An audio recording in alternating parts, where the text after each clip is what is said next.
All right, let's jump right into this explainer. We spend so much time trying to navigate difficult people and stressful environments, right? We're constantly looking outward for the source of our stress. But today, we are looking inward. We're going to expose the hidden architecture of your own mind and figure out exactly who is secretly pulling the strings of your reality. Gaslighting. It's a heavy word for sure. We almost always think of it in the context of toxic relationships, like a bad boss or a terrible ex-partner. But I really want you to ask yourself, who is actually gaslighting you on a daily basis? Who's constantly tweaking your perception of reality so subtly that you don't even notice the shift? Well, here's the shocking truth. The ultimate manipulator? It's your own brain. No way, right? But it's true. It's the architect of your reality. And sometimes it decides the objective truth is just simply too much for you to handle. So what does it do? It alters the narrative, literally bending the facts from the inside out. So here is exactly how your brain pulls this off.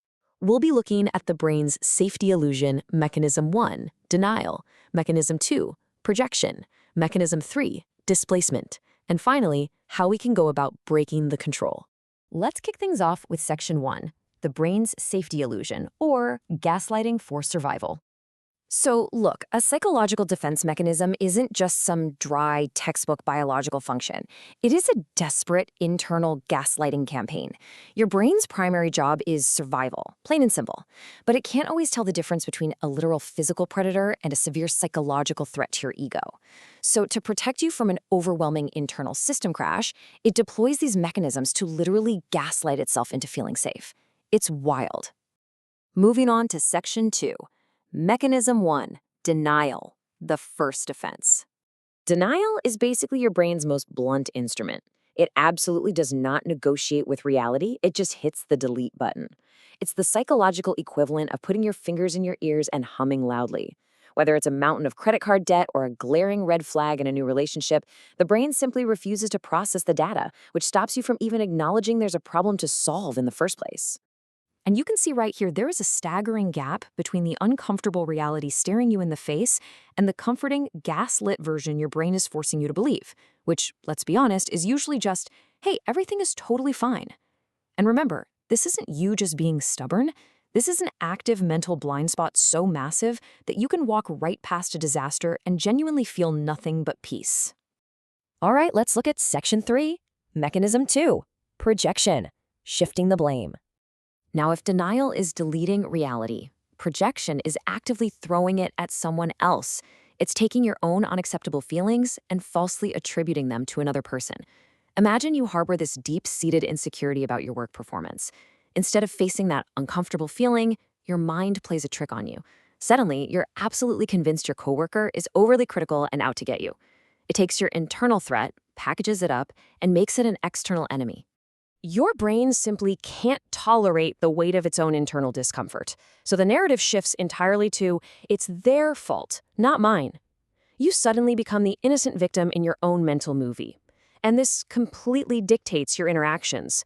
Like you might constantly argue with friends, utterly convinced they're being hostile, when in reality, your brain is just projecting your own hostilities onto them just to keep your ego safe.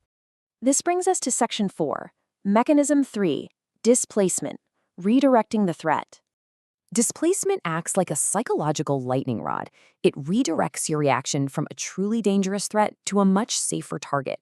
Because think about it, addressing the actual source of your anger, like a tyrannical boss, well, that might get you fired, right?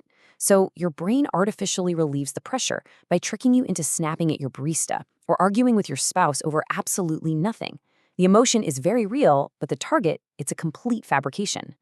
Confronting the real threat is the danger zone. So the brain hits a switch, channeling all that intense reaction onto a completely safe target who won't fight back. It definitely keeps you safe from the original danger, absolutely, but at the immense collateral cost of damaging your relationships and hijacking your behavior. And the crazy part is, you don't even realize why you're reacting so explosively. Okay, finally, let's wrap this up with section 5, breaking the control and the mental disorder connection. You see, these mechanisms aren't just quirky personality traits, they are foundational elements of how deeper psychological struggles and disorders actually manifest. And the tragic irony of all this is that your brain really does mean well. It is desperately trying to protect you from pain. But by relying on an internal gaslighting campaign to survive, you essentially forfeit the driver's seat of your own life. Your reactions, your relationships, they're all being puppeted by a brain that's just hiding from the truth. It's incredibly easy to spot these behaviors in other people, isn't it? But it's so much harder to catch yourself doing it. So I want to leave you with this provocative thought. Ask yourself honestly right now, which of these tools is your brain using to gaslight you today? Are you deleting a reality through denial? Maybe blaming someone else through projection? Or taking your stress out on a safe target through displacement? Recognizing the illusion is literally the only way to break the control. So it's time to start paying attention to the man behind the curtain in your own mind.